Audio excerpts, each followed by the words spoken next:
Salam dan selamat pagi Jemaat Tuhan HKBP Resort Sutoyo yang dikasihi Tuhan Yesus. Untuk mengawali aktivitas kita hari ini, Sabtu 13 November 2021, sejenak kita akan mendengarkan firman Tuhan. Namun baiklah kita terlebih dahulu berdoa. Kita berdoa. Kasih karunia dan damai sejahtera dari Allah Bapa dan dari anaknya Tuhan Yesus Kristus kiranya menyertai kamu sekalian. Amin. Firman Tuhan yang menguatkan dan menyertai kita hari ini tertulis dari 2 Timotius 1 ayat 12, dikatakan demikian. Itulah sebabnya aku menderita semuanya ini, tetapi aku tidak malu, karena aku tahu kepada siapa aku percaya dan aku yakin bahwa Dia berkuasa memeliharakan apa yang telah dipercayakannya kepadaku hingga pada hari Tuhan. Dalam bahasa Batak dikatakan, alani ido ubahen na marsitaonon au, alai dang mailau disi. Ai hutad dado ibana nahuha porsiai, jala pos dorohaku margugu ibana mangaramoti na pinalumehon nai tuau, rodi arisogut. Demikian isi dari firman Tuhan bagi kita hari ini. Jemaat yang diberkati, jika kita membaca surat Paulus kepada Timotius 1 dan 2 Timotius, tentu kita akan melihat betapa indahnya hubungan kedua anak Tuhan ini. Hubungan yang saling membangun dan saling menyemangati. Paulus sebagai orang tua yang sepertinya menyadari dan melaksanakan tanggung jawab penuh kepada Timotius, anak rohaninya. Sepertinya Paulus tidak rela anak rohaninya itu lost control atau lepas kendali dan tidak dapat menguasai diri karena beban dan tantangannya yang dihadapinya saat dia melayani jemaat Tuhan di Efesus. Keinginan dari Paulus yang begitu kuat agar Timotius tetap bertahan dan selalu setia terhadap panggilan Tuhan begitu kelihatan dari isi surat-suratnya. Khususnya di 2 Timotius ini, Paulus tidak pernah berhenti untuk mengingatkan dan menasihati Timotius dalam menjalani hidupnya secara pribadi juga sebagai hamba Tuhan.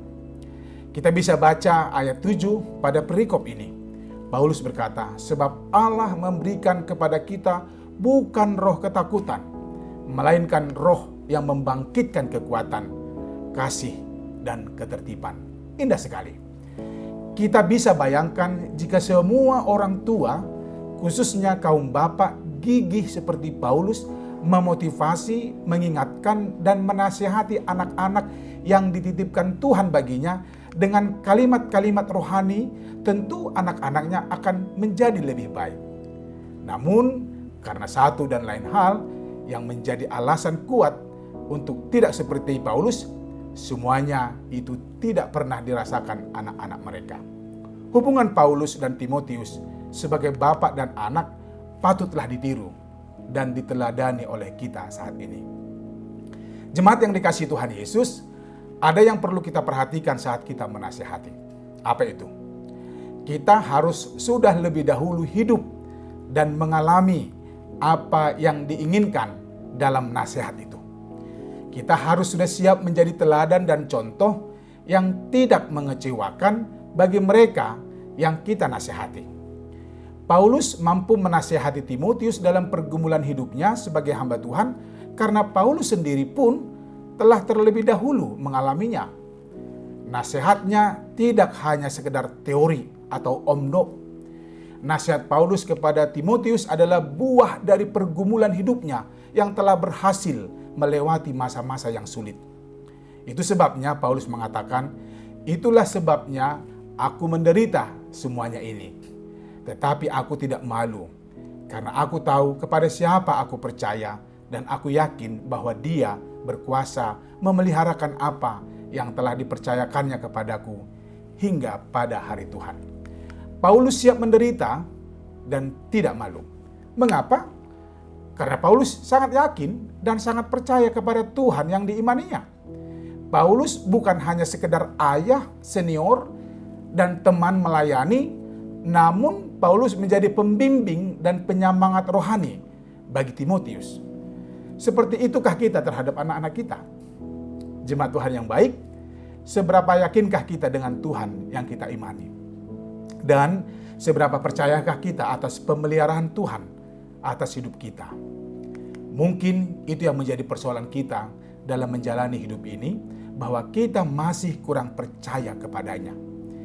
Jika kita sungguh percaya, kita pasti jauh dari ketakutan dan keraguan dalam menjalani hidup ini. Termasuk jika kita menasihati anak-anak atau orang lain. Karena kurang yakin dan percaya, kita juga kurang bersedia menanggung konsekuensi iman kita. So, tetaplah yakin atas penyertaan dan pemeliharaan Tuhan. Pastikan bahwa tidak sedikit pun kita meragukan kasih-Nya. Dia adalah Allah yang setia. Tuhan memberkatimu. Amin. Kita berdoa. Bapa yang baik, aku bersyukur atas hari yang Engkau berikan pagi ini. Dan aku percaya bahwa hal-hal yang baik aku terima dari-Mu hari ini. Ya Tuhan, ajarilah aku untuk tetap setia kepadamu. Amin. Selamat pagi, jemaat Tuhan. Selamat beraktivitas. Dalam menjalani satu hari ini, ingat 5M, memakai masker, mencuci tangan di air yang mengalir dengan sabun, menjaga jarak, menjauhi kerumunan, dan membatasi mobilisasi dan interaksi kita. Ingat, Corona masih ada di sekitar kita. Tuhan memberkatimu. Horas!